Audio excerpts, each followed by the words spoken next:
Capítulo 21. Hacia las estrellas, parte I. La Estación Internacional y el sueño de Renatus, Estado General, año 13,000, 13,400 tiempo transcurrido. 400 años, parte I. El problema que unió al mundo, año 13,010, la conferencia de Portovelas. Había algo simbólico en que la reunión se celebrara en Portovelas.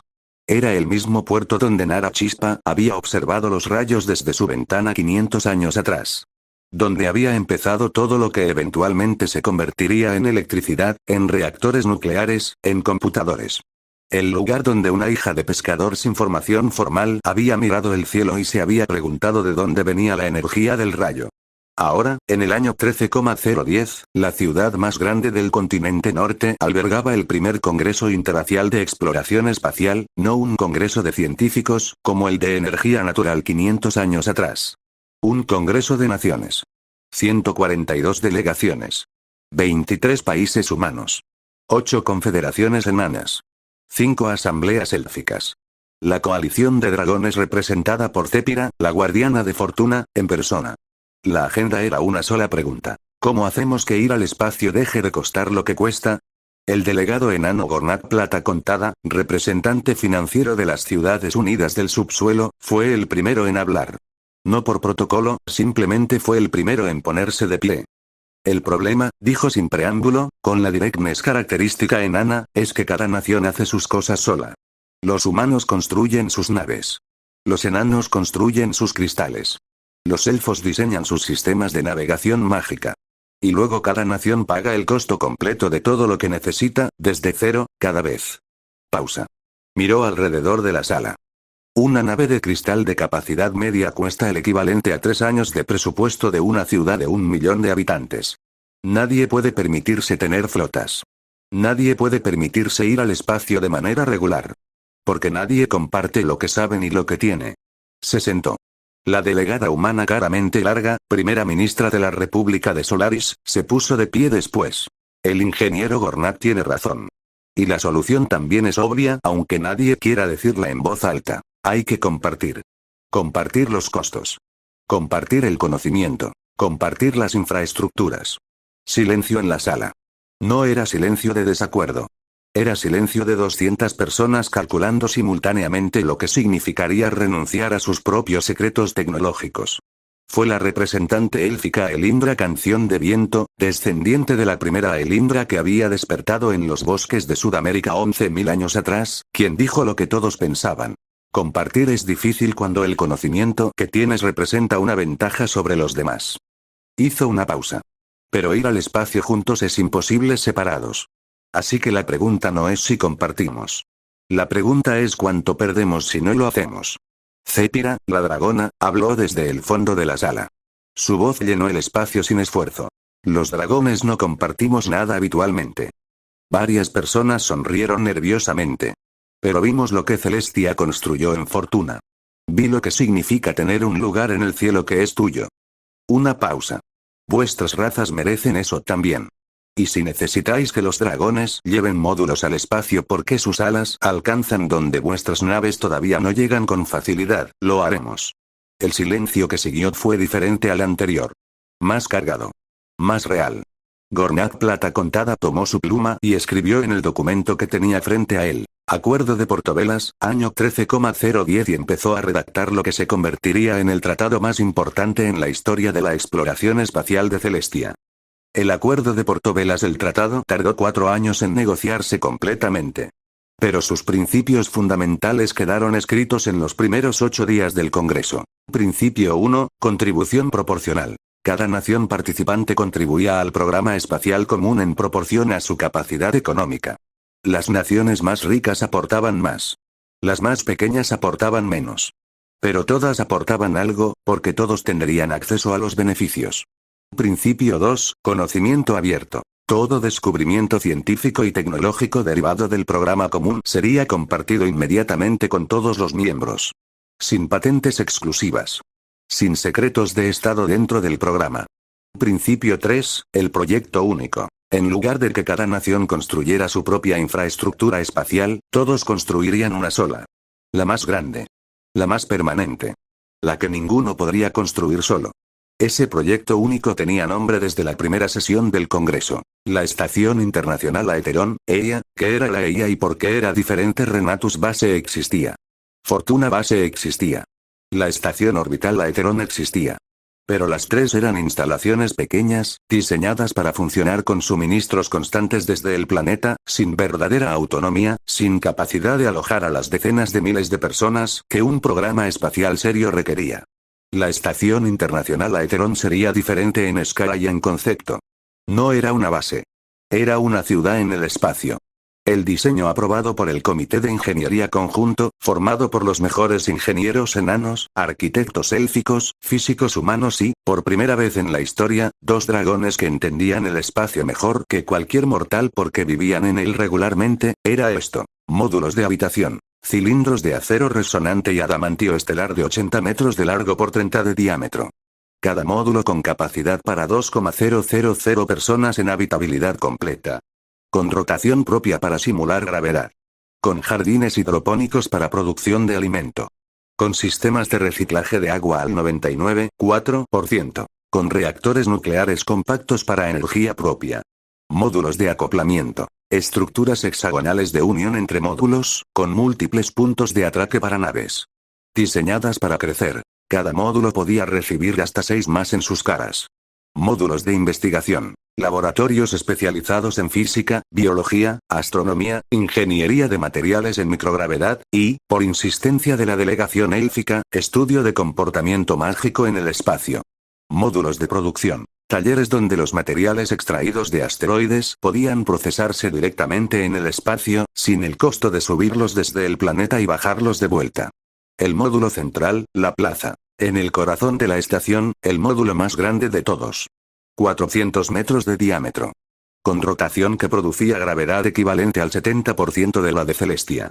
Con árboles plantados en su perímetro interior, árboles élficos de crecimiento dirigido que producían oxígeno, fruta, y la sensación de tierra que los habitantes necesitarían para no perder la cordura durante meses de vida en el espacio. En el centro de la plaza, por decisión unánime del comité, habría una fuente. No por razones prácticas. Por razones simbólicas. El agua corriendo en el espacio. El sonido del agua en el vacío. Para recordar de dónde venían. Parte segundo. Construir lo imposible, el problema de llevar todo ahí arriba. La Estación Internacional Aeteron, en su diseño completo, pesaría aproximadamente 400.000 toneladas.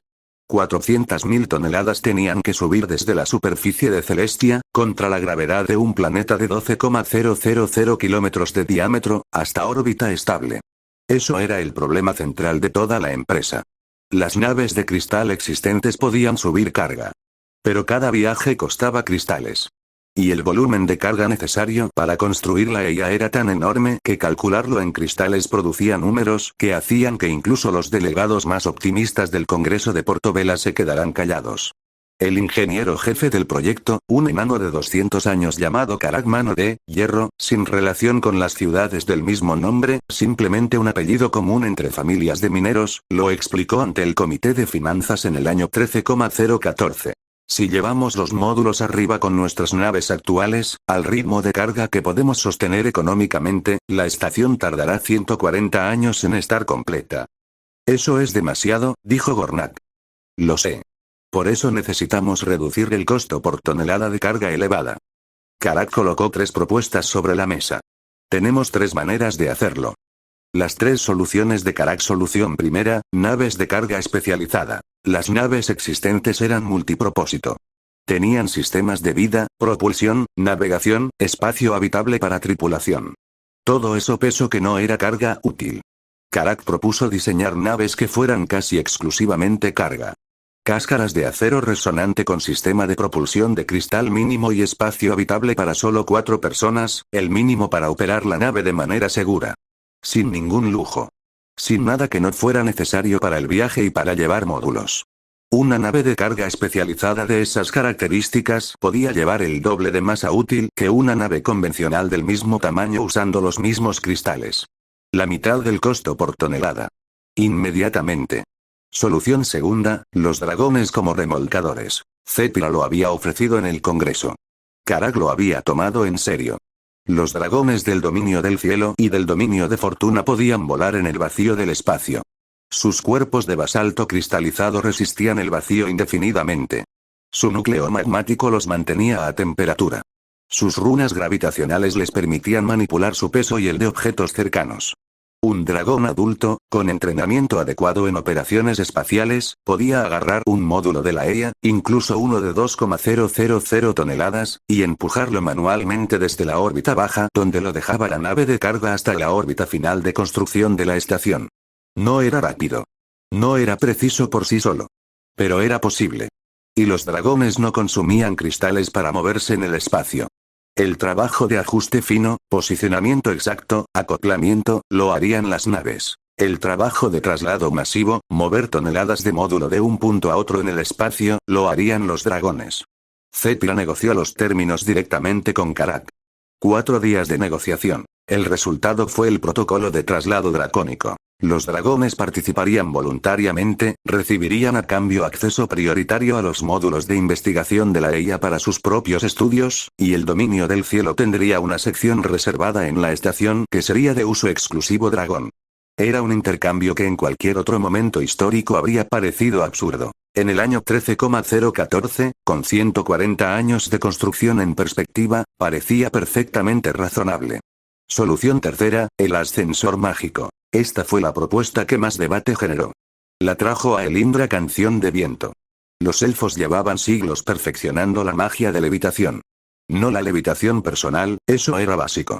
La levitación de masas. En el año 12,400, los mejores magos de nivel 7 podían sostener y elevar objetos de hasta 100 toneladas. A Elindra propuso escalar ese concepto de una manera que nunca se había intentado. Un ascensor mágico colectivo. No un mago. No 10 magos. Cientos de magos de nivel 5 o superior, trabajando en sincronía perfecta, sus energías combinadas a través de un sistema de runas de resonancia diseñado específicamente para distribuir la carga entre todos de manera equitativa. Una torre de cristal mágico de 180 metros de altura en el punto ecuatorial de Celestia, donde la velocidad de rotación del planeta ayudaba a reducir la energía necesaria para alcanzar órbita, actuaría como punto de enfoque. Los módulos de la EIA serían cargados en su base. 400 magos en los niveles de la torre combinarían su energía. Y el módulo subiría. No a velocidad de nave de cristal. Más lento. Pero sin consumir cristales. Solo energía mágica humana, élfica y enana en combinación. ¿Cuántos magos necesitas?, preguntó Gornak. Para un módulo de 1000 toneladas. 400 de nivel 5 o superior durante 4 horas. A Elindra hizo la pausa calculada de quién sabe lo que viene a continuación. Tenemos aproximadamente 16.000 magos de ese nivel o superior en el planeta. Y si rotan en turnos, podemos elevar un módulo cada 3 días sin agotar a nadie. Karak Mano de Hierro miró sus cálculos. Un módulo cada 3 días. 300 módulos grandes planeados para la estructura completa de la EIA. 300 módulos divididos por un módulo cada 3 días era 900 días. 2 años y medio para llevar toda la estructura al espacio. 140 años reducidos a 2 años y medio. El ingeniero enano miró a Elindra durante un momento largo. ¿Cuándo podemos empezar?, preguntó. La Torre del Horizonte, año 13,018. La construcción de la Torre del Horizonte fue la primera gran obra del programa EIA. Se eligió un punto en el ecuador del continente central, específicamente calculado como el lugar del planeta donde la combinación de altitud terrestre natural y velocidad de rotación reducía al máximo el trabajo mágico necesario para alcanzar órbita. El sitio era una meseta de 3,400 metros sobre el nivel del mar, en territorio de la Confederación Mixta del Centro, uno de los pocos territorios del planeta donde humanos, elfos y enanos habían vivido en integración completa durante siglos. Perfectamente simbólico. La torre tardó 6 años en construirse. 180 metros de cristal mágico estructural enano, con 47 niveles de plataformas de mago distribuidas a lo largo de su altura, cada nivel diseñado para alojar a los magos en posiciones que maximizaban la resonancia entre ellos. Los enanos pusieron los cimientos. Los elfos cultivaron el cristal estructural. Los humanos diseñaron los sistemas eléctricos internos, las plataformas de seguridad, los sistemas de comunicación entre niveles. Cuando los 3 jefes de obra, Dura Hierro Profundo, la ingeniería enana que había desarrollado los túneles sellados, a Elindra Canción de Viento por los elfos, y Sora Aldous III, nieta de la capitana del Eterno, colocaron simultáneamente sus manos en la última pieza de cristal del pináculo de la torre en el año 13,024. Las cámaras de los 38 países miembros del Acuerdo de Portovelas transmitieron la ceremonia en vivo por las torres de voz y los nuevos sistemas de telégrafo visual, una invención de los últimos 50 años que transmitía imágenes en movimiento a distancia. 3.000 millones de personas vieron ese momento. Celestia lo sintió como un pulso cálido recorriéndolo desde los cimientos de la torre hasta la punta. Ya empezó, pensó el planeta. De verdad empezó, la primera elevación, año 13,025. El primer módulo de la EIA era el módulo núcleo alfa, el corazón de lo que sería la plaza, el centro de la estación. 50 metros de longitud, 30 de diámetro, 800 toneladas. Construido en Carag Magna durante 4 años por equipos rotativos de los mejores ingenieros enanos del mundo. La noche anterior a la elevación, Carag Mano de Hierro caminó alrededor del módulo durante 2 horas, revisando cada remache, cada sello, cada sistema. No porque creyera que algo podría fallar. Sus equipos habían revisado todo 100 veces. Simplemente porque era lo que hacían los enanos cuando algo importante estaba a punto de suceder, mirarlo con sus propios ojos una vez más. El módulo fue transportado desde Carag Magna a la base de la Torre del Horizonte en tren, las rutas de cristal, de nuevo haciendo posible algo que habría sido prohibitivo sin ellas, durante 3 semanas, con una caravana de seguridad de 120 vehículos. A las 6 am del día de la primera elevación, 411 magos de nivel 5 o superior ocuparon sus posiciones en los 47 niveles de la Torre del Horizonte. Cada uno llevaba en la muñeca un brazalete de cristal de resonancia, diseñado por Tessara Lunaris personalmente a los 2,810 años de edad, como lo que llamó su primer aporte práctico directo al programa espacial en lugar de teórico.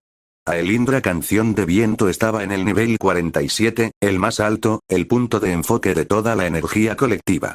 A las 6 am exactas, dijo una sola palabra en voz alta, no un hechizo complejo, sino la palabra de sincronía que habían ensayado durante 2 años. Asciende. 411 voces la repitieron. Y el módulo núcleo alfa, que pesaba 800 toneladas y había tardado 4 años en construirse, se elevó del suelo. Lentamente. Muy lentamente al principio. Centímetro a centímetro. Las cámaras de telégrafo visual lo transmitieron en tiempo real a 3.000 millones de personas. Ningún motor. Ningún cohete. Ninguna explosión. Solo 411 seres inteligentes de 3 razas diferentes combinando su voluntad para desafiar la gravedad de un mundo. El módulo núcleo alfa tardó 4 horas y 16 minutos en alcanzar la órbita baja.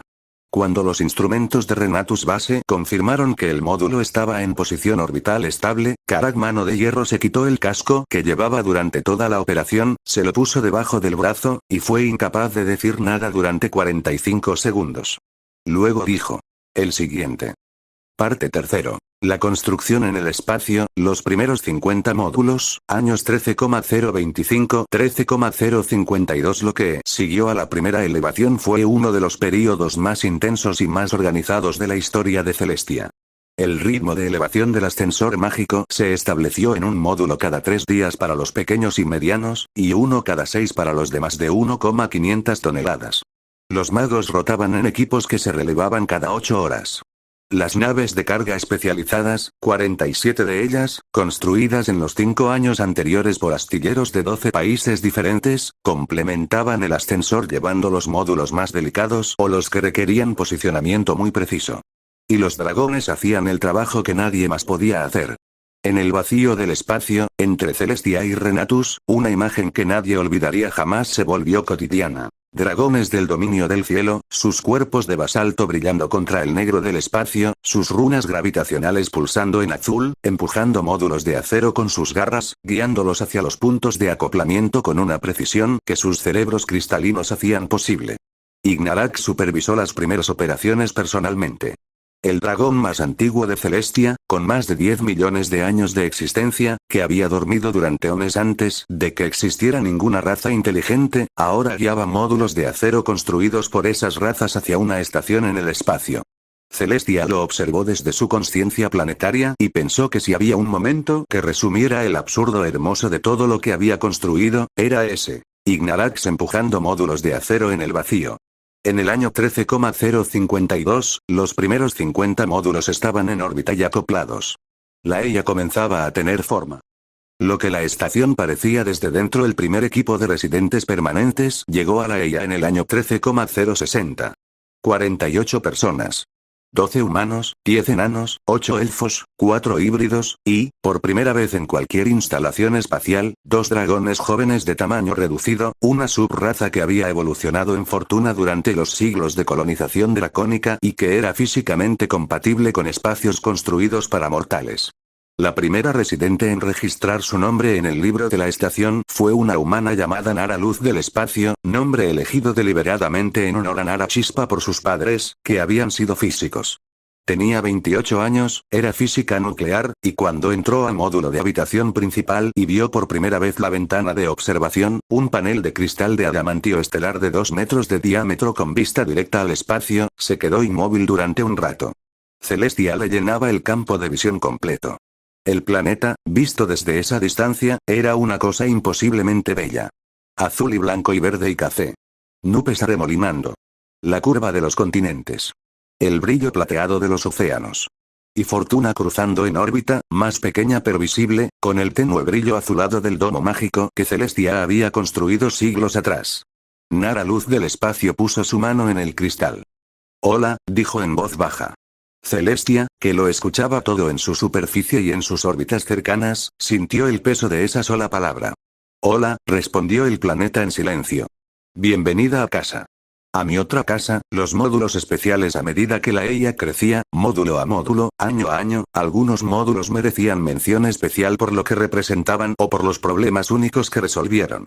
El módulo Forja, año 13,070. Los enanos insistieron desde el principio. Una estación espacial que dependiera completamente de suministros desde el planeta nunca sería verdaderamente autosuficiente. Necesitaba producir. Necesitaba forjar. El módulo Forja fue el resultado de 6 años de ingeniería aplicada al problema de trabajar el metal en microgravedad. En gravedad cero, los metales fundidos no caen. Se mueven en burbujas esféricas que flotan y se fusionan de maneras impredecibles. Las herramientas no tienen tracción. Los trabajadores flotan en lugar de estar firmemente plantados. Los enanos resolvieron esto con una combinación de rotación del módulo para crear gravedad artificial y sistemas de runas magnéticas en el suelo que mantenían a los trabajadores y sus herramientas firmemente anclados. El módulo Forja producía en el espacio piezas de acero de alta precisión usando material extraído de asteroides del cinturón interior, material que las naves de carga traían sin el costo de subirlo desde el planeta. El ahorro en costo de materiales era del 73% comparado con llevar todo desde la superficie. Karak Mano de Hierro, que para ese año tenía 260 años y seguía siendo el ingeniero jefe del proyecto, entró al módulo Forja el día de su inauguración, tomó un martillo que colgaba de la pared, golpeó la primera pieza que salía de la forja espacial, y dijo: ahora sí. El módulo Bosque, año 13,078. Los elfos tenían una condición que habían negociado desde el principio del programa. Si había seres vivos en la estación durante meses o años, había que haber verde. No por capricho. Por salud mental. Por pureza de aire. Por la conexión con la naturaleza que los seres que habían nacido bajo el cielo de Celestia necesitaban para no deteriorarse. El módulo Bosque era un cilindro de 120 metros de longitud con rotación que producía gravedad al 60%. En su interior crecían árboles de 4 variedades diferentes, todos cultivados usando técnicas élficas de crecimiento dirigido que los hacían crecer en formas optimizadas para los espacios cilíndricos. Sus raíces se aferraban al sustrato circular del módulo. Sus cotas apuntaban hacia el eje central, hacia donde era arriba en ese espacio. Entre ellos crecían plantas de hoja pequeña, hierbas medicinales, y las primeras plantas de fruta tropical que se cultivaban fuera de Celestia en toda la historia.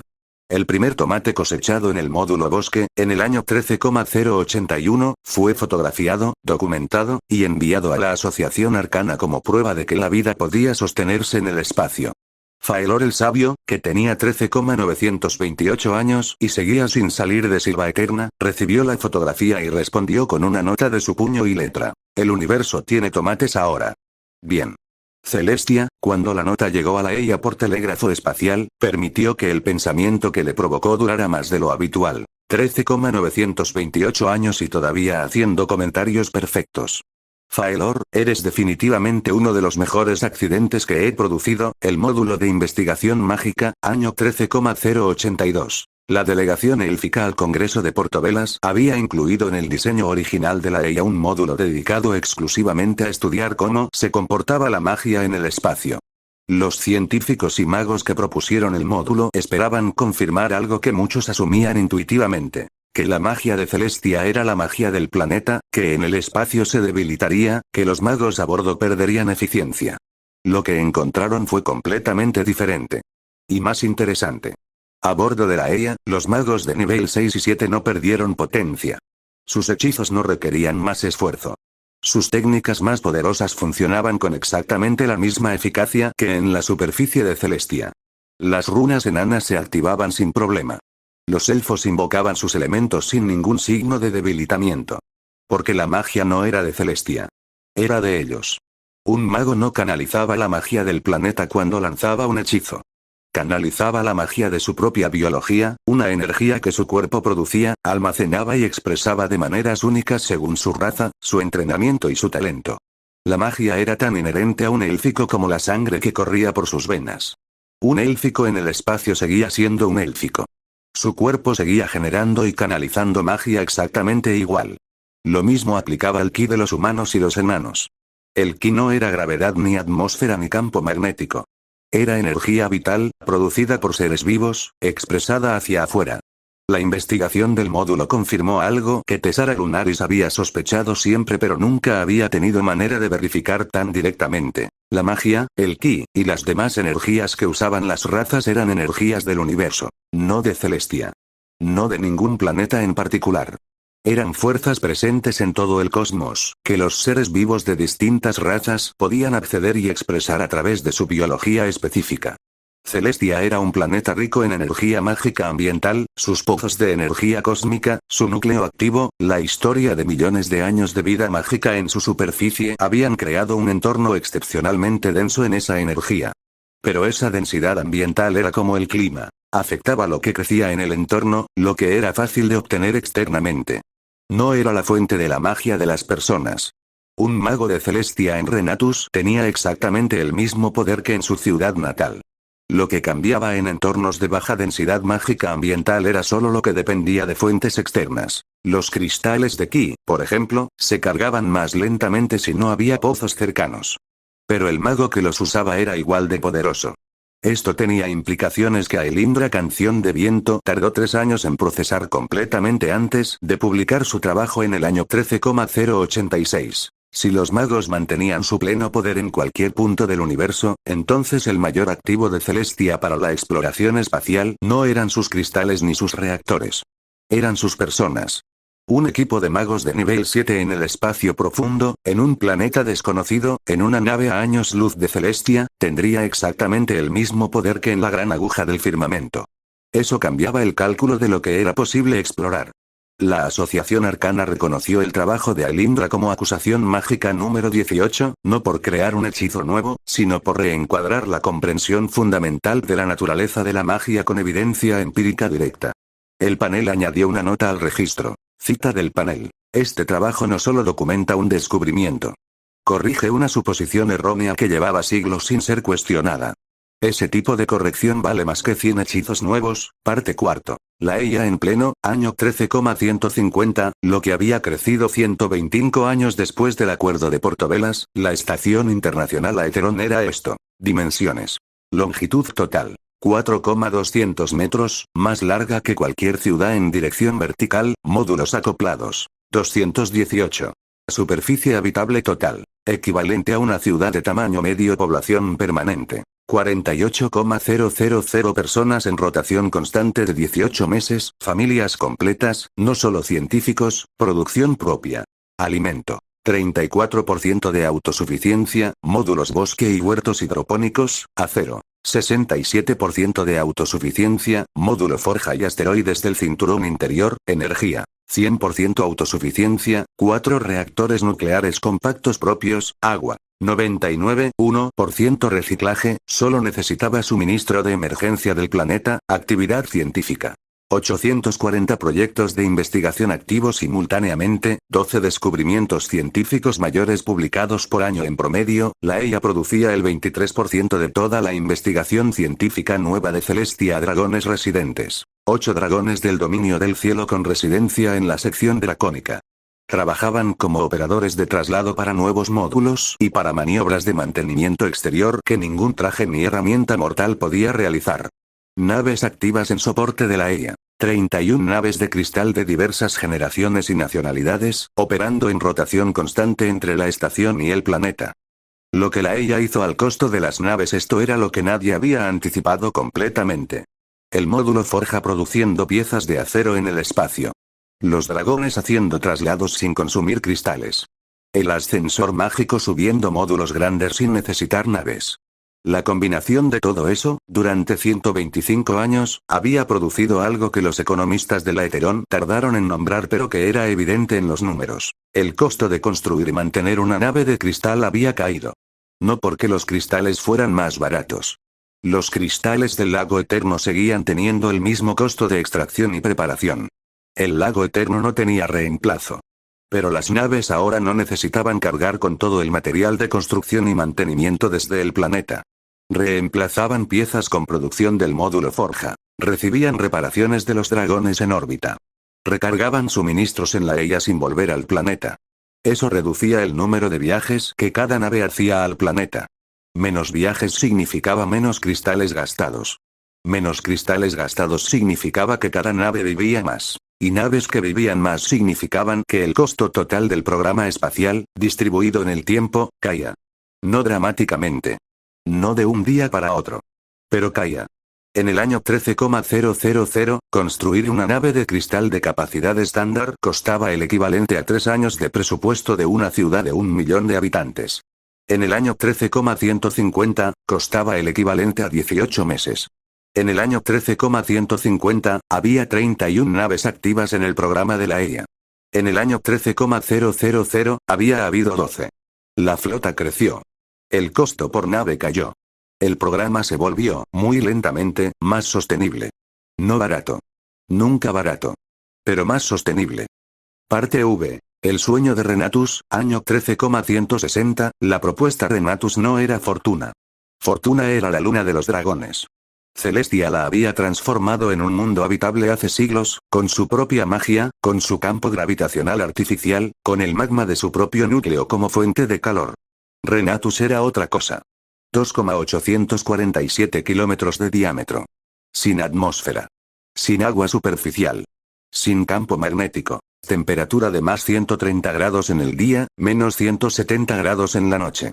Cubierta de cráteres de millones de años de bombardeo asteroidal.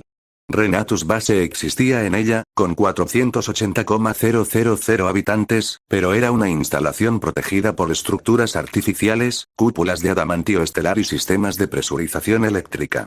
Los habitantes de Renatus Base vivían dentro, mirando el exterior a través de paneles blindados. Nadie había sugerido todavía hacer a Renatus habitable de verdad. Hasta el año 13,160. La propuesta llegó de un lugar inesperado, no de un científico. No de un ingeniero. No de un político. De un historiador. Marek Voz del pasado, un humano de 72 años que enseñaba historia de la exploración en la Universidad Central de Ciudad de la Unidad, publicó un ensayo ese año que circuló por las redes de computadores hasta llegar a prácticamente todos los países miembros del Acuerdo de Portovelas. El ensayo se llamaba Celestia tardó 4 millones de años en hacer la vida posible. Nosotros tenemos tecnología. ¿Cuánto tiempo necesitamos? El argumento de Marek era simple y brutalmente concreto. Renatus tiene todo lo que necesitamos excepto atmósfera, agua y temperatura. Celestia tardó eones en producir esas 3 cosas por procesos geológicos naturales. Nosotros no somos procesos geológicos naturales. Somos civilizaciones con reactores nucleares, magos con poder para mover materia a voluntad, y dragones que ya viven en un ambiente que alguien hizo habitable artificialmente en Fortuna. ¿Por qué no Renatus? La respuesta es que nadie lo ha intentado todavía. Y la razón por la que nadie lo ha intentado es que da miedo intentar algo de esa escala, pero dar miedo nunca fue razón suficiente para no hacerlo. Pregunten a Boras Doble Martillo. Pregunten a Nara Chispa. Pregunten a cualquiera que haya hecho algo que valiera la pena. El ensayo terminaba con una lista de lo que se necesitaría. Una lista larga. Una lista cara. Una lista que Marek admitía que no sabía exactamente cómo ejecutar. Pero una lista. El Consejo Tripartito recibió 173 peticiones formales de distintas instituciones pidiendo que se respondiera al ensayo de Marek en los 3 meses siguientes a su publicación. En el año 13,162, el Consejo Tripartito convocó el segundo Gran Congreso Espacial de la historia de Celestia. El proyecto Renatus, año 13,165. El proyecto Renatus fue aprobado en el año 13,165 con el respaldo de 38 de los 41 países miembros del Acuerdo de Portovelas. Los 3 que no lo respaldaron no votaron en contra. Se abstuvieron por razones económicas, no podían comprometerse a las contribuciones necesarias en ese momento. El proyecto Renatus tenía 4 fases. Fase 1, la atmósfera, duración estimada. 200 años, hacer habitable una luna requería, ante todo, que hubiera algo que respirar. Renatus tenía materiales. En sus rocas había oxígeno atrapado en forma de óxidos. Había nitrógeno en trazas. Había carbono. Todo lo necesario para una atmósfera respirable estaba en la roca de Renatus, solo que en forma sólida, no gaseosa. El plan era liberar ese gas. Mediante una combinación de bombardeo de cometas dirigidos. Titán, el gigante gaseoso del sistema exterior, ejercía suficiente influencia gravitacional para desviar cometas de agua helada hacia trayectorias controladas que impactarían Renatus. Cada cometa aportaría agua y gases volátiles a la protoatmósfera de la Luna. Reactores de calentamiento superficial. 100 reactores nucleares de gran escala, construidos en la superficie de Renatus, generarían calor suficiente para sublimar minerales y liberar gases atrapados en la roca. Magia de liberación. La Asociación Arcana desarrollaría, con base en el gradiente cósmico de Aelindra, hechizos específicamente calibrados para funcionar en la menor densidad mágica de Renatus y acelerar los procesos de liberación gaseosa. El resultado después de 200 años no sería una atmósfera respirable, nadie esperaba eso tan pronto. Sería una atmósfera primitiva, principalmente dióxido de carbono y nitrógeno, con presión de quizás el 10% de la de Celestia. Lo suficiente para comenzar la siguiente fase. Fase 2, el agua, duración estimada. 150 años simultáneos con fase 1, mientras la atmósfera se construía, el agua tendría que llegar. Los mismos cometas dirigidos desde el sistema exterior aportarían hielo que, al impactar Renatus y fundir con el calor de los reactores, llenaría gradualmente cuencas bajas con los primeros cuerpos de agua líquida de Renatus. No océanos. No todavía. Pero mares internos. Suficientes para que los procesos que en Celestia habían tardado millones de años pudieran comenzar en Renatus con asistencia tecnológica. Fase 3, la vida, duración estimada. 500 años después de fase 1, los elfos tenían organismos diseñados para esto. Décadas de investigación en el módulo de investigación mágica de la EIA habían producido cianobacterias adaptadas para operar con menos luz solar, menos presión, más CO2. Lo mismo que Celestia había hecho en su propio pasado, crear organismos fotosintéticos para transformar la atmósfera de CO2 en oxígeno, pero ahora con conocimiento directo y herramientas biotecnológicas que el sistema de creación vital nunca había tenido. No tardaría millones de años. Tardaría siglos. Quizás 500. Quizás más. Quizás menos. Pero funcionaría. Fase 4, la colonización, estimada para 900 años después del inicio, con atmósfera respirable, agua superficial, y ecosistema primitivo establecido, Renatus podría recibir colonos sin cúpulas de presurización. No muchos al principio. No como vivían en Celestia.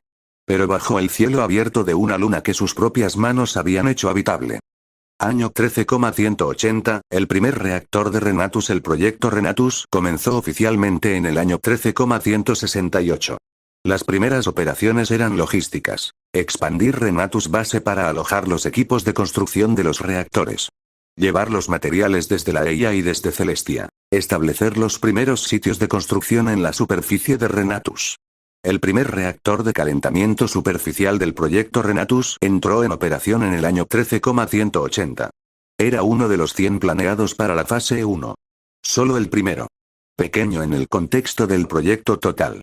Pero cuando sus sistemas de calentamiento comenzaron a funcionar y los instrumentos de Renatus Base detectaron el primer aumento de temperatura en la roca circundante, y los primeros trazos de gas comenzaron a liberarse de los minerales superficiales cercanos al reactor, el director de operaciones de Renatus Base, un enano de 190 años llamado Gorbat Pico de Estrella, transmitió a la EIA y al Consejo Tripartito: Renatus está respirando. Muy despacio. Pero está respirando. En Silva Eterna, Faelor el Sabio, a sus 13,966 años, leyó el mensaje transmitido por las torres de voz. Guardó silencio durante varios minutos. Luego llamó a su asistente, una élfica joven de apenas 120 años, y dijo: escribe esto y envíalo a los equipos de Renatus. La asistente tomó su pluma. Faelor dictó: he visto nacer este mundo. He visto a las razas despertar. He visto los primeros fuegos y las primeras guerras y las primeras naves. Y ahora veo el primero de una nueva especie de cosas. El primer paso de hacer un mundo que no era nuestro convertirse en uno que sí lo es. Eso nunca antes había sucedido en la historia de ninguna civilización que yo conozca. Están haciendo algo nuevo bajo las estrellas. Guárdenlo bien. El mensaje llegó a Renatus Base en 4 minutos por telégrafo espacial. Gorbat Pico de Estrella lo leyó. Lo imprimió. Lo clavó en la pared central de la sala de operaciones. Y siguió trabajando. Parte sexto. Celestia hace balance, año 13,400, lo que había 230 años después del Congreso de Portovelas. Celestia observó su sistema solar desde su monte más alto. ¿Qué somos? En Celestia. Población. 3.840.000.384.000 millones, civilización tipo 0, 8, avanzando hacia 1, 0, electricidad. 99% cobertura, educación básica completada. 97% de adultos, esperanza de vida humana. 155, 170 años en el espacio. EA. 218 módulos, 48,000 habitantes permanentes, flota activa. 47 naves de cristal, VS-12 en año 13,000, fortuna base. 1.800.000 habitantes permanentes, Renatus Base. 890,000 habitantes permanentes, primer reactor de Renatus. Operativo desde año 13,180, reactores de Renatus activos en año 13,400. 23 de 100 planeados el proyecto Renatus. 2 siglos en marcha. La temperatura promedio de la superficie de Renatus cerca de los reactores había aumentado 8 grados. Las primeras trazas de vapor de agua habían sido detectadas en los meses más cálidos en esas zonas. Los cometas dirigidos desde el exterior habían aportado el equivalente a un lago pequeño de agua helada en 3 impactos controlados. Era lento. Era inmensamente lento comparado con lo que cualquier mortal individual podría ver en su vida. Pero era real. Los números no mentían. El pensamiento que lo cambió todo. Celestia observó Renatus cruzar el cielo nocturno, como lo había visto cruzar durante millones de años, desde que era un asteroide de 3 metros, y pensó algo que nunca había pensado exactamente de esa manera. Mis razas van a hacer lo que yo hice hace millones de años, yo era roca. Y el universo, la física, la química, el tiempo, me transformó en algo que podía albergar vida. Ahora mis hijos están haciendo lo mismo con Renatus. No con millones de años y procesos naturales ciegos. Con 200 años de esfuerzo consciente. Con reactores y cometas y magos y dragones y tomates cultivados en el espacio. Ellos son la física consciente. Ellos son el proceso que yo no pude ser para mí mismo. El planeta cerró los ojos de su avatar. Pensó en el primer fuego que una mano mortal encendió en su superficie. En la primera palabra escrita en piedra. En la primera vez que un enano golpeó un mineral que no reconocía y decidió llevarlo a superficie para hacerle preguntas. En la primera vez que un elfo miró el cielo nocturno y dibujó las estrellas en un mapa de corteza de árbol. Y ahora esto. Una estación en el espacio con 48,000 personas. Una luna que había comenzado a respirar por su propio esfuerzo. Naves que cruzaban el sistema solar. Nunca pensé que llegaría tan lejos, reflexionó Celestia. Cuando crecía de asteroide a planeta, cuando formaba mis océanos y mis continentes, nunca imaginé que la vida que emergería de mí terminaría mirando hacia afuera. Hacia el universo. Y sin embargo aquí están. Mirando. Construyendo. Alcanzando el planeta. Abrió los ojos. El cielo estaba lleno de estrellas. Cada una un sol. Cada sol, quizás, con mundos propios. El universo era desproporcionadamente grande para cualquier mente que intentara comprenderlo de una sola vez. Pero Celestia había aprendido algo en casi 500 millones de años de existencia. Lo grande no se abarca de golpe. Se abarca paso a paso, mundo a mundo, generación a generación. Sus razas habían dado más pasos en los últimos 11.000 años que cualquier cosa que pudiera haber imaginado. ¿Qué me esperará en los próximos 11.000? No lo sabía. Esa era, precisamente, la parte más hermosa. Fin del capítulo 21, resumen del capítulo 21. Tiempo. Año 13,000 año 13,400, 400 años, el Congreso de Portovelas, año 13,010. 142 delegaciones. 23 países humanos, 8 confederaciones enanas, 5 asambleas élficas, coalición de dragones. El problema. El espacio es demasiado caro para cualquier nación sola. La solución. Compartir todo. El Acuerdo de Portovelas, año 13,014. Contribución proporcional más conocimiento abierto más un solo proyecto. La Estación Internacional Aeterón, EA. Diseño. Ciudad en el espacio. Módulos de 80x30m, 2,000 personas cada uno. La plaza. Módulo central de 400m de diámetro con árboles y fuente.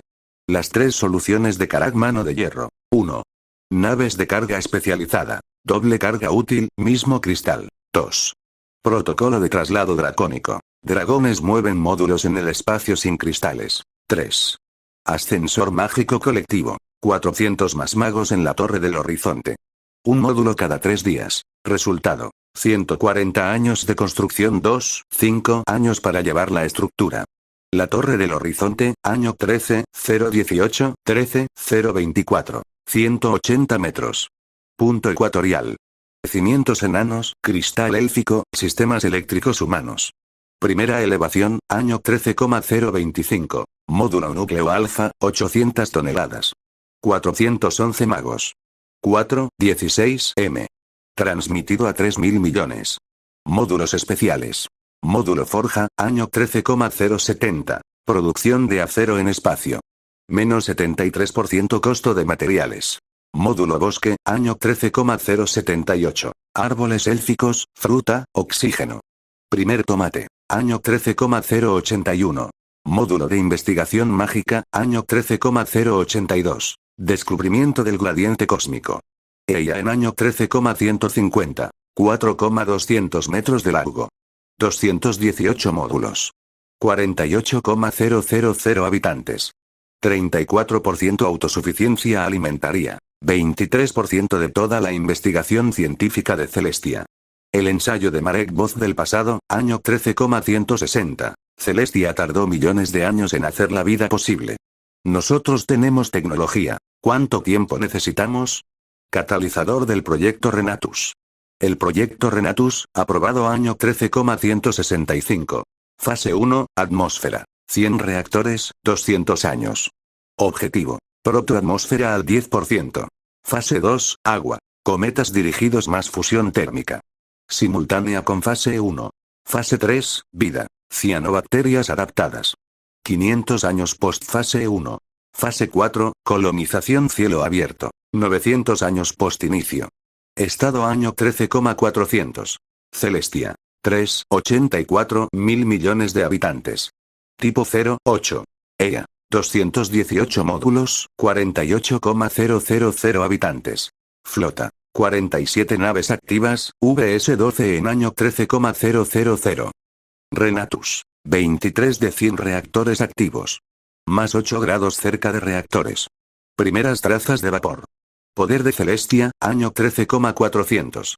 Avatar. 4,800,000, el crecimiento poblacional más expansión espacial multiplican la energía disponible. Gancho para capítulo 22. El proyecto Renatus entra en su segunda centuria. Los primeros 50 reactores están activos. La atmósfera primitiva de Renatus comienza a ser medible globalmente. Las naves son más baratas. La flota crece. El sistema solar es cada vez más familiar. Gracias por ver y espero que les haya gustado. Esto lo hago por mero pasatiempo y para esas personas que les gusta esta clase de historia.